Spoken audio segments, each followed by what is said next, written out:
Je lis du livre de Daniel, chapitre 2, au verset 38, ce qui suit. Il a remis entre tes mains en quelques lieux qu'ils habitent les enfants des hommes, les bêtes des champs et les oiseaux du ciel, et il t'a fait dominer sur eux tous. C'est toi qui es la tête d'or. Prions. Notre Seigneur et notre Dieu, nous venons de lire la suite du verset d'hier qui annonçait déjà la suprématie du roi Nebuchadnezzar du temps de Daniel.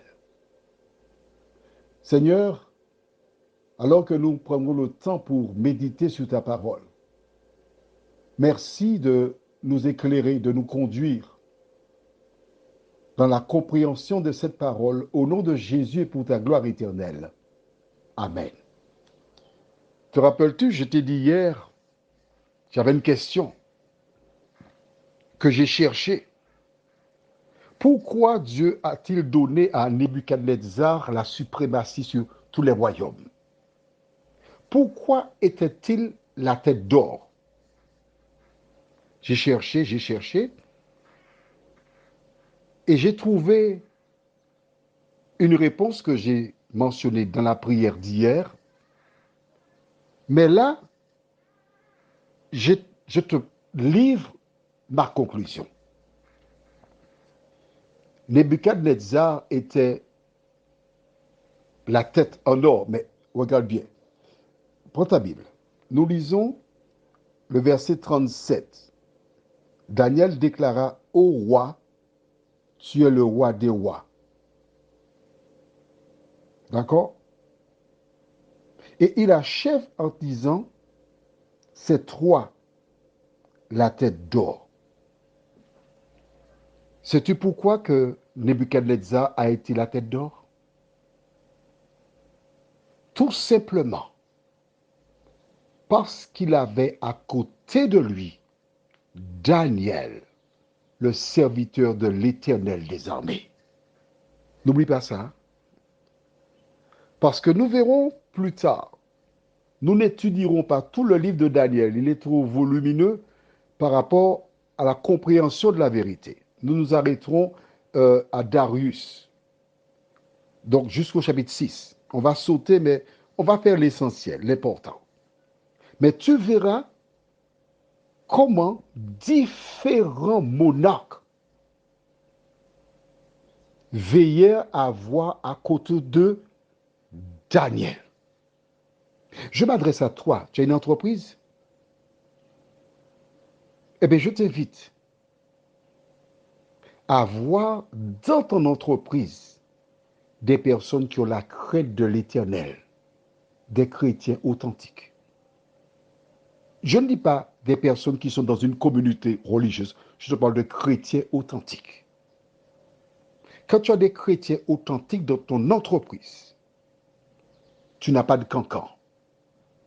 Quand tu as des chrétiens authentiques dans ton entreprise, tu n'as pas de vol.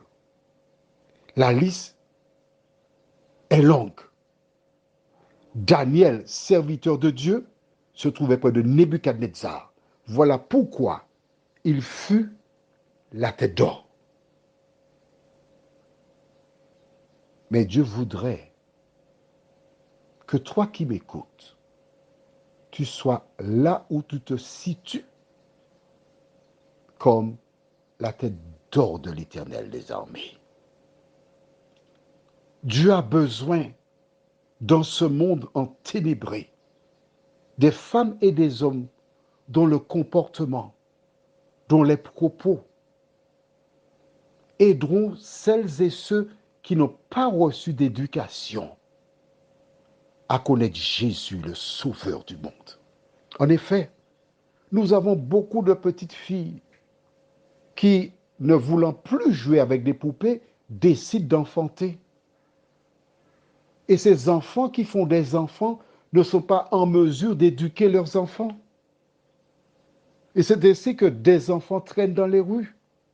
Ils n'ont pas de bagage, ils n'ont pas d'éducation, ils sont livrés à eux-mêmes.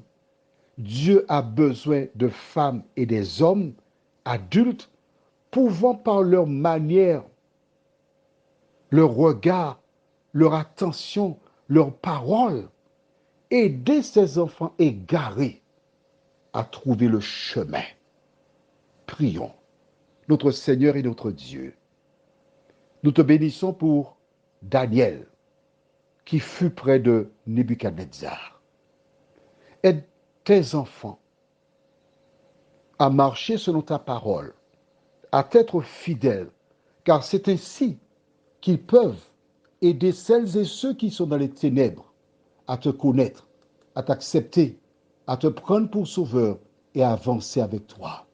Merci d'entendre et d'exaucer nos prières, Seigneur, car nous t'avons prié au nom de Jésus et pour ta gloire éternelle. Amen. Je te souhaite une bonne nuit.